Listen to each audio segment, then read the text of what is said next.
নমস্কার, Indian stock market বাংলায় আপনাদের স্বাগত। আজকে 17 তারিখ শনিবার সকালবেলা ভিডিওটা করছি। তো নিফটি নিয়ে আগে ফার্স্ট বলি যে আজকে স্টকও বলবো, ক্যাশ স্টক বলবো। তো ফার্স্ট আমি ইন্ডেক্সটা নিয়ে আগে বলে দিই। ফার্স্ট হচ্ছে আমাদের নিফটি স্পটে বন্ধ হয়েছে 24,541, একটা রেঞ্জের মধ্যে আছে। যদি এখান থেকে রেঞ্জ ভাঙে, অর্থাৎ 24,570 যদি ভাঙে, তাহলে নিফটি 24,700 অবধি কিন্তু দেখা যাচ্ছে, যেটা একটা গ্যাপ আছে, সেই গ্যাপটা হয়তো ফিল আপ করতে পারে। তারপর গিয়ে কী হবে সেটা দেখা যাক, কিন্তু এই অবধি নিফটি গেলেও যেতে পারে। তবে চার্টিক্যালি নিফটি কিন্তু এখনও উইকই আছে, তো দেখে শুনে কাজ করা ভালো। কারণ এখনও কিন্তু বাইরের মহল কিন্তু খুব একটা ভালো নয়। বাউন্স আসছে ঠিক আছে, কিন্তু খুব একটা জায়গাটা এখনও কিন্তু ক্লিয়ার নয়। তার মানে এই নয় যে সবসময় পড়েই যাবে, ওপরে হয়তো যেতেই পারে। এটা গেল নিফটির কথা। নিচের দিকে 24,000 যতক্ষণ না ভাঙছে ততক্ষণ নিফটি ঠিক আছে। বিশেষ করে 24,130 বাইরের কাজ হচ্ছে বলে এত আওয়াজ। তো যাই হোক, নিফটি 24,130 নিচে যতক্ষণ না চলছে, সব থেকে বেটার হচ্ছে 24,000 না ভাঙলে ততক্ষণ নিফটি কিন্তু ঠিক আছে। ওপরের দিকে 24,700 অবধি আপাতত দৌড়, তারপর দেখা যাক কি হয়। এটা গেল নিফটি।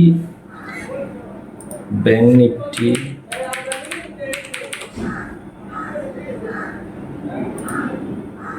নিফটিও একটা চ্যানেলের মধ্যে আছে। ব্যাংক নিফটির লাস্ট 2-3 দিন ধরে একটা বাটার ফরমেশন তৈরি করেছে এবং একটু বুলিশনেস দেখাচ্ছে ব্যাংক নিফটি। কিন্তু ব্যাংক নিফটিও কোনো ব্রেকআউট হয়নি। যদি ব্যাংক নিফটি 50,780-র ওপর ক্লোজ দেয়, তাহলে কিন্তু 52,000-এর কাছাকাছি ব্যাংক নিফটি চলে যেতে পারে। প্রত্যেকটা কথা ভালো করে শুনে লিখে রাখুন। যেটার ওপরে গেলে 52,000 যাবে সেটা লিখে রাখবেন। কারণ আমি বললাম যে এটার ওপর ক্লোজ হলে 52,000, তার ওপর ক্লোজ হলো না, আপনি হয়তো 52,000-এর কিছু কিনে বসে থাকবেন, সেটা কিন্তু নয়। সেকেন্ড হচ্ছে, যারা অপশান কেনা বেচা করেন তারা কিন্তু স্ট্রাইক প্রাইস এবং এক্সপায়ারি এগুলো কিন্তু খুব দেখে নেবেন। কারণ সব স্ট্রাইক প্রাইস আর সব এক্সপায়ারিতে কিন্তু পয়সা পাওয়া যাবে না। সে কল কিনুন বা পুট কিনুন, এটা কিন্তু দেখে নেওয়া উচিত। ব্যাংক নিফটি আপাতত একটা সাপোর্ট জোন থেকে ওপরের দিকে বাউন্স করছে, দেখা যাক কত দূর কী যায়। বাইরের মার্কেটগুলো খুব বেড়েছিল, সেই হিসাবে সোমবারও শর্ট কভারিং হয়েছে। ফ্রেশ বাই খুব একটা হয়েছে বলে মনে হচ্ছে না, শর্ট কভারিং হয়েছে, তাতে বেড়েছে। তারপর ওপরের দিকে যাক, তারপরে নতুন করে দেখা যাবে। এছাড়াও যে স্টক দুটো বলবো সেটা হচ্ছে, এক হচ্ছে বাটা ইন্ডিয়া দেখতে পারেন, আর বাজাজ ফিনসার্ভ, এই দুটো স্টক দেখতে পারেন। এই দুটো স্টক যদি সুযোগ পান তাহলে পেপার ট্রেডিংয়ের জন্য ইউজ করলেও করতে পারেন। মার্কেট ওভারঅল স্ট্রাকচার মোটামুটি, বিশাল জায়গায় যে ভালো আমি বলবো না। যে পতনটা ঘটেছিল তার একটা সাইড ওয়াইজ এখন টাইম কারেকশান চলছে। ব্রেকআউট হলে নিশ্চয়ই বলবো। আর বাইরে ওয়ার্ল্ড মার্কেট যে বিশাল ভালো হয়ে গেছে ব্যাপার না, প্রচুর পড়েছিল, সেখান থেকে একটু রিকভার হচ্ছে। এখন দেখা যাক নতুন করে কোনো জায়গায় যদি যায় তখন দেখা যাবে। তবে আগস্ট মাসের লাস্ট থেকে শুরু করে পুরো ফিনান্সিয়াল ইয়ার 25 এটা একটু সাবধানতা অবলম্বন করা উচিত। স্টক স্পেসিফিক অনেক কাজ হচ্ছে, বিশেষ করে এখন দেখা যাচ্ছে প্রচুর স্টক কি হচ্ছে, গ্যাপ আপ খুলছে, যেগুলো ক্যাশ স্টক, যেমন ওলা, ঠিক আছে, নতুন লিস্টিং হয়েছে, এগুলো গ্যাপ আপ খুলছে। কখন ওপরের দিকে টানবে, কোন স্টক টানবে, সেটা অন দ্য স্পটই বোঝা যায়। আগে থেকে ভিডিওতে বলা অসম্ভব ব্যাপার, স্ক্রিনেতে দেখলে তখন একটা বোঝা যায়, এবং কুইক প্রফিটটাও নিতে হবে। মানে বসে থেকে বেশিক্ষণ থাকলে আবার গন্ডগোল, কারণ 100টা স্টক যদি 8-9% ওপরে খুলে দেয়, তার মধ্যে হয়তো 80-85% স্টক ওখান থেকে চুরচুর করে ফেলে দেয়, আর কিছু স্টক ওপরের দিকে নিয়ে যায়। স্টক অনুযায়ী কাজ হচ্ছে এবং কাজ হবে। ইন্ডেক্স, ব্যাঙ্ক নিফটি ইন্ডেক্সটা না দেখলেও চলবে। আর যেটা মেন হচ্ছে সেটা পয়সাটা পেলে পয়সাটা নেবেন, সে শর্ট করে হোক বা লং করেই হোক, কারণ আজকে একরকম মার্কেট দেখাচ্ছে, কালকে আর একরকম মার্কেট দেখিয়ে দিচ্ছে। অর্থাৎ একটা রেঞ্জের মধ্যে ভোলাটিলিটি খুব বেশি হচ্ছে, ভিক্সও ওপরেই আছে।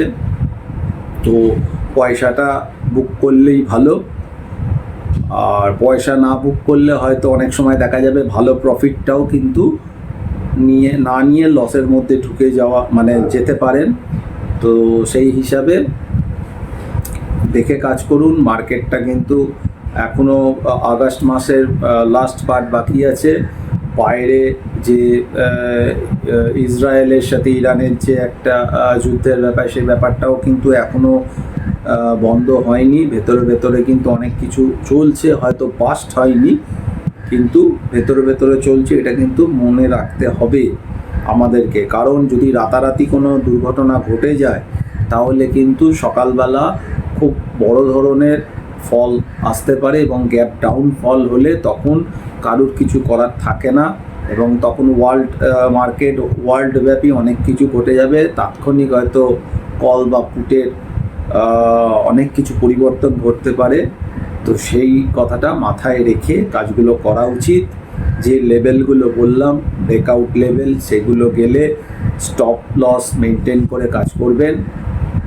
নেক্সট উইকে আবার ভিডিও আমি নিয়ে আসবো। আর একটু বলি যে সাবস্ক্রাইব করবেন, একটু শেয়ার করবেন, লাইক করে দেবেন, ভালো লাগবে। আর একটা, অনেকে প্রায় 4-5 জন ফোন করেছিলেন, হোয়াটসঅ্যাপ করেছিলেন যে গ্রুপে জয়েন্ট হওয়ার জন্য। সেটা আমাদের যে টেলিগ্রাম গ্রুপ চলে, সেটা 2 মাসের যেহেতু চলে, এবং 29শে আগস্ট অবধি আমাদের গ্রুপটা রানিং আছে। ওই জন্য আমি যারা এনকোয়ারি করেছিলেন প্রত্যেককেই বলেছি, আপনাদের ভিডিওর মাধ্যমে আবারও বলে দিচ্ছি যে ওই আগস্টের 29-এর সময় হয়তো আমি আবার নেক্সট 2 মাসের গ্রুপ অ্যানাউন্স করব। তখন যারা যোগাযোগ করতে পারেন। এছাড়াও বেশ কিছু রিকোয়েস্ট এসছে আমার কাছে যে দাদা একদম মানে ছোটো যারা কাজ করে তাদের জন্য যদি কোনো গ্রুপ খোলা হয় তাহলে খুব উপকৃত হব। অনেক দিন ধরেই এই ব্যাপারটা আসছে, তো আমি তো জানি না যে ছোট বলতে কি বোঝাচ্ছে। তো যাই হোক, আমি নিশ্চয়ই ভবিষ্যতে চিন্তা করব যারা খুব কম অ্যামাউন্টে কাজ করেন। মানে আমার যেটুকুনি মনে হয়েছে মোদ্দা কথা, যে কম সাবস্ক্রিপশান ফিতে কোনো গ্রুপ হয়তো চাইছেন। তো ভবিষ্যতে এই কথাটাও আমি মাথায় রাখবো। আমি পরবর্তীকালে যদি মানে করি, নিশ্চয়ই আপনাদের অনেকেই ডিম্যান্ড এসছে, আমি ভেবে দেখব। যদি করি আমি নিশ্চয়ই পরে জানাবো কি থাকবে না থাকবে। ইমিডিয়েট এখন এটা নিয়ে আমি ভাবছি না। তো আবার নেক্সট উইকে ভিডিও করব। ভালো থাকবেন, সুস্থ থাকবেন। আজকে এখানে শেষ করছি। নমস্কার।